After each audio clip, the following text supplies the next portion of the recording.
Hello friends, good morning. நம்ம இந்த வீடியோவில் என்ன பண்ண போகிறோம் அப்படின்னு பார்த்தீங்கன்னா, உங்களுக்கு நம்ம ஒரு சிம்பிளான ஒரு கான்டோர் டிப் பார்க்கலாம்.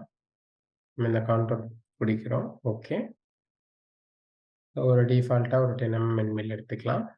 கட் பேராமீட்டரில் வந்து நம்ம உள்ள சைடு ஓட்ட போகிறோம். ஸோ டெப்த் ஆஃப் கட் வந்து ஒரு 11 mm.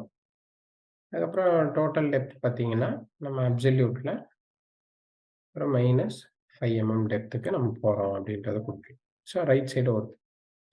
இப்போ நம்ம எப்படி இந்த கார்னர்ஸ்ல மட்டும் ஃபீட் ரெடியூஸ் பண்றது, இந்த அனலைஸ் டூல் பாத் ஆப்ஷன் எப்படி வொர்க் ஆகுன்றதெல்லாம் ப்ரீவியஸ் வீடியோல பார்த்திருந்தோம்.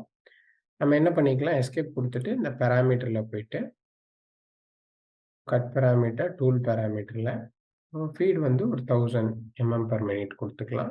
ஆர்பிஎம் ஒரு 2000, பஞ்ச் ரேட் வந்து ஒரு 30 வச்சுக்கலாம். இப்போ இதோட மொத்த ப்ரொஃபைல் அப்படிதான் வரும். அனலைஸ் இப்போ இங்கேருந்து 1000ல போகுது, 1000லயே பெண்ட் ஆகுது, 1000லயே ஸ்ட்ரெயிட்டா போகுது. கர்வேச்சர் வரும்போது உங்களுக்கு 1000 வருது. கார்னர்ல மட்டும் எப்படி ரெடியூஸ் பண்றதுன்னு ப்ரீவியஸ் வீடியோல நம்ம பார்த்திருந்தோம். இது ஓகே, கார்னர்ல மட்டும் ரெடியூஸ் பண்ணி கொடுக்கும். எனக்கு என்னன்னா, பர்ட்டிகுலரா எனக்கு இந்த லைன் ஓடும்போது மட்டும் எனக்கு ஃபீட் வந்து 300ல ரன் ஆகணும் அப்படின்னா எப்படி மாத்துறதுன்னு பார்க்கலாம். ஜியோமெட்ரி போய்க்கோங்க. செயின்ல ரைட் கிளிக் பண்ணிட்டு சேஞ்ச் அட் பாயிண்ட். இதுல வந்து நமக்கு எந்த லைன்ல பர்ட்டிகுலரா சேஞ்ச் பண்ணணுமோ அந்த லைனை செலக்ட் பண்ணிக்கோங்க. இப்படி ஹைலைட் ஆகும். இந்த இடத்துக்கு ஃபீட் ரேட் ஆர்பிஎம் மட்டும் நான் மாத்த போறேன். டெப்த் மட்டும் அதுக்கும் சேஞ்ச் பண்ணிக்கலாம் நம்ம. ஃபீட் ரேட் வந்து ஒரு 300, ஆர்பிஎம் வந்து ஒரு 1000 அப்படின்னு நான் மாத்திடுறேன்.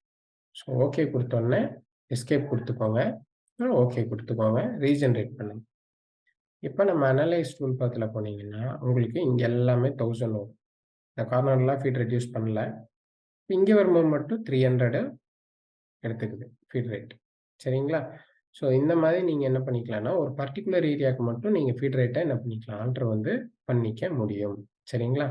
ஸோ இது மூலியமா உங்களுக்கு ரொம்ப ஈஸியாவும் இருக்கும். இதே மாதிரி பார்த்தீங்கன்னா, geometry, right click, change at point. நம்ம வந்து இப்ப இந்த லைன் செலக்ட் பண்ணிக்கலாம். இதோட டெப்த் மட்டும் -10 mm அப்படின்னு நான் குடுத்துட்டு, ஓகே குடுக்குறேன். எஸ்கேப், ஓகே, ரீஜெனரேட் அப்படின்னு குடுத்துட்டேன் அப்படின்னா, இது மட்டும் பார்த்தீங்கன்னா, இந்த இடத்துல இருக்கு இல்லைங்களா? இந்த இடத்துலேருந்து அடுத்ததுக்கு மட்டும் பார்த்தீங்கன்னா, உங்களுக்கு அந்த டெப்த் வந்து ஃபாலோ ஆகும். அதாவது -5 to -10 வரைக்கும் மட்டும் ஓடும். ஸோ இத நம்ம மோஸ்ட்லி நம்ம என்ன பண்ண மாட்டோம், யூஸ் பண்ண மாட்டோம். நம்ம இது எதுக்கு யூஸ் பண்ணிக்கலாம்னா, ஒரு பர்ட்டிகுலர் ஏரியால மட்டும் ஃபீட் உங்களுக்கு தேவை அப்படின்னா, நீங்க என்ன பண்ணிக்கலாம், பயன்படுத்திக்கலாம். இது மூலியமா உங்களுக்கு இன்னும் கொஞ்சம் ஏதாவது ஒரு இடத்துல வந்து இந்த இந்த இடத்துல வந்து கிளாம்பிங் கொஞ்சம் கம்மியா இருக்கு. இந்த இடத்துக்கு ஃபினிஷிங் வந்து கொஞ்சம் ஸ்லோவா போனா கொஞ்சம் பெட்டரா இருக்கும். வைப்ரேஷன்ஸ் இல்லாம இருக்கும்னு நினைச்சீங்கன்னா, அந்த ஒரு பர்ட்டிகுலர் ஏரியாக்கு மட்டும் நீங்க என்ன பண்ணிக்கலாம், ஃபீட வந்து ரெடியூஸ் பண்ணி குடுத்துக்கலாம். சரிங்களா? ஸோ நெக்ஸ்ட் வீடியோல சந்திப்போம். இதுவரை பாய்.